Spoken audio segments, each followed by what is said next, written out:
İngilizce'de relative pronouns, bir ismi tanımlamak, daha fazla bilgi eklemek ve cümleleri birleştirmek için kullanılır. Who, whom, which, that, whose en yaygın olanlarıdır. Who, insanlar için, özne durumunda.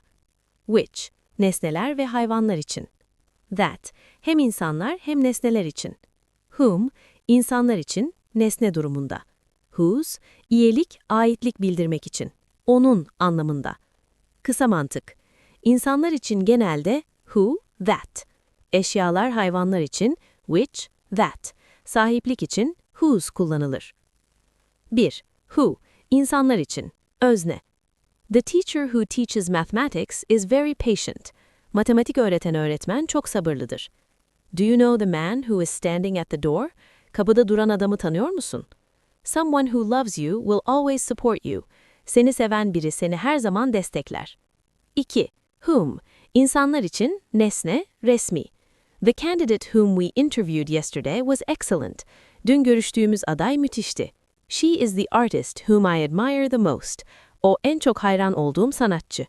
Günlük kullanım, the candidate, who that we interviewed veya the candidate we interviewed şeklinde de söylenir. 3. Which, hayvanlar ve nesneler için. The book which is on the shelf belongs to my father.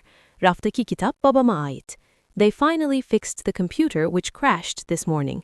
Sonunda bu sabah çöken bilgisayarı tamir ettiler. Cats, which are independent animals, make great companions. Kediler, bağımsız hayvanlar olan kediler, harika dostlardır. Non-defining. 4. That, insan, hayvan, nesne, genel, defining clause'larda. This is the best movie that I have ever seen. Bu şimdiye kadar gördüğüm en iyi film. I need someone that can keep a secret. Sır tutabilecek birine ihtiyacım var. Everything that you said is true. Söylediğin her şey doğru. 5. Whose, sahiplik belirtir. İnsan, hayvan, nesne. That's the woman whose car was stolen. Arabası çalınan kadın işte o. I live in a house whose windows face the south. Pencereleri güneye bakan bir evde yaşıyorum. Look at that dog whose leg is injured. Bacağı yaralı olan şu köpeğe bak. 6. Where, yerler için. This is the hospital where I was born. Burası benim doğduğum hastane. Do you remember the cafe where we first met? İlk tanıştığımız kafeyi hatırlıyor musun? 7. When, zaman için. July is the month when most people go on holiday. Temmuz, çoğu insanın tatile gittiği aydır. There was a time when I didn't like coffee. Kahve sevmediğim bir zaman vardı. 8. Why, sebep için. Reason ile. Tell me the reason why you are upset. Neden üzgün olduğunu söyle bana. I don't understand the reason why he resigned.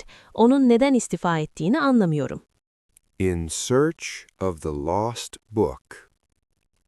This is the story of Leo, who was a young and curious librarian. One morning, he discovered a mystery that would change his quiet life. On his desk, there was an ancient note whose writing was almost faded. The note mentioned a legendary book which had been missing for a century. Leo immediately thought of Mr. Adams, who was the oldest member of the library. Mr. Adams was the man whom everyone asked about the library's history. I remember the day when we last saw that book, said Mr. Adams slowly.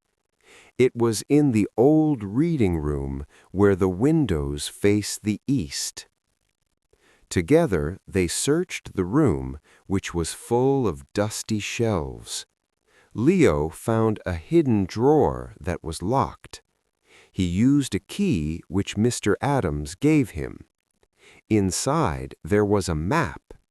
The map showed the exact place where the book was hidden. But there was a problem that they hadn't considered. The map was in a code whose meaning was unclear. They needed someone who could solve puzzles. Leo remembered his friend Clara, whom he had met at a puzzle competition. Clara, whose intelligence was famous, arrived quickly. She looked at the symbols that were drawn on the map. This is the reason why no one found the book before, she said excitedly. After an hour, when they all felt hopeless, Clara shouted, "I got it!" They followed the map to a small cafe where Leo's grandfather used to go. Under a floorboard, which was loose, they found a metal box. Inside the box was the book that everyone had been looking for. It was a beautiful book whose cover was made of blue leather. Mr. Adams, who had tears in his eyes, said, "This is the treasure that connects our past to our present." That day was the moment when Leo understood why he had become a librarian.